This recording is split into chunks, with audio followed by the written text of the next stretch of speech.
Hello বন্ধুরা, কেমন আছো তোমরা সবাই? আশা করছি সকলে খুব ভালো আছো। বাড়িতে যখন ফুলকপি আনা হয় আমরা বেশিরভাগ সময়ই ডাঁটাটা ফেলে দিই। তো যাই হোক, আজকে তোমাদের সাথে এমন একটা রেসিপি শেয়ার করব যার জন্য তোমরা ফুলকপির ডাঁটাটা আর ফেলবে না। এইভাবে রান্না করে দেখো, গরম ভাতে দারুণ লাগে।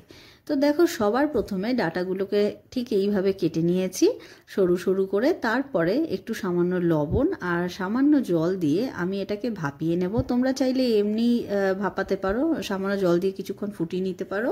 আমি প্রেশার কুকারে জাস্ট একটা সিটি দিয়েছি।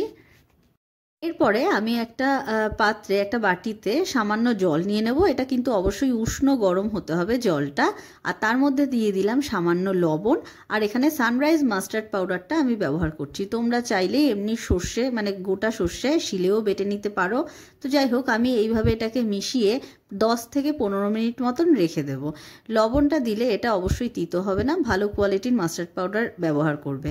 তো যাই হোক, এরপরে দেখো আমি এখানে চেক করব যাতে ডাটাটা সেদ্ধ হয়েছে কিনা। দেখো, একদম পারফেক্টলি সেদ্ধ হয়েছে। এটা খুব বেশি সেদ্ধ করবে না, জাস্ট একটা সিটি দিলেই হয়ে যাবে। এরপর ডাটাটাকে আমি ওইভাবে দেখো জল ঝরানোর জন্য রেখে দিয়েছি। কড়াইতে সর্ষের তেলের ব্যবহার করেছি, তোমরা চাইলে সাদা তেলেও ইউজ করতে পারো। কালো জিরে ফোড়ন দিয়েছি, আর কিচ্ছু কিন্তু আমি এখানে ব্যবহার করিনি। এরপরে ডাটাটা দিয়ে দিলাম, আর দেবো 2 থেকে 3টে চেরা কাঁচা লঙ্কা, সামান্য হলুদ আর লবণ। এটাকে ততক্ষণ ফ্রাই করবে বা ভাজবে যতক্ষণ না এটা ভালো করে, এই যে জল জলে যে ভাবটা আছে সেটা যতক্ষণ না চলে যায়। আমি ভালো করে দেখো ভেজে নিচ্ছি, হলুদের গন্ধটাও চলে যাবে আর ভালো করে এটা ফ্রাই হয়ে যাবে। একটুখানি ভাজা ভাজা হয়ে গেলে আমি এখানে টমেটো দিয়ে দেবো। আমি এখানে একটা বড় সাইজের টমেটোকে এইভাবে স্লাইস করে দিয়ে দিয়েছি। টমেটো বাটা কিন্তু এখানে ব্যবহার করবে না, এটাকে অবশ্যই স্লাইস করেই দেবে। তোমরা এখানে কাঁচা টমেটোও ব্যবহার করতে পারো পাকা টমেটোর বদলে। যাই হোক, এরপরে আমি ভালো করে সব কিছু মিশিয়ে যেই পেস্টটা আমরা বানিয়ে রেখেছিলাম সেই পেস্টটা দিয়ে দেবো। আর দেবো সামান্য একটু জল, একদমই সামান্য জল ব্যবহার করবে, বেশি জল দেওয়ার দরকার নেই। আর দিয়ে দিলাম এখানে সামান্য চিনি। যদি তোমরা চিনি মানে মিষ্টি ভাব না খেতে চাও তাহলে দিও না চিনি।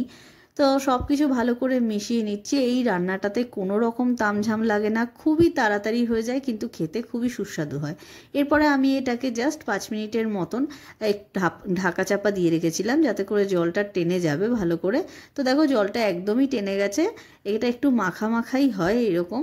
তো আমি এবারে তরকারিটা নামিয়ে নেব। তোমরা এই তরকারিটা খুব ইজিলি বাড়িতে বানিয়ে নিতে পারবে। দেখেই নিলে জাস্ট 2-1টা উপকরণের মধ্যেই খুব ভালো স্বাদের এই রেসিপিটি তৈরি হয়ে যায়। তো তোমরা এইভাবে ট্রাই করতে পারো, আর ট্রাই করে অবশ্যই আমাকে জানিয়ে যে তোমাদের কেমন লাগলো। তোমাদের যদি ভিডিওটি ভালো লেগে থাকে তাহলে প্লিজ চ্যানেলটিকে সাবস্ক্রাইব করো, ভিডিওটিকে লাইক করো। থ্যাংকস।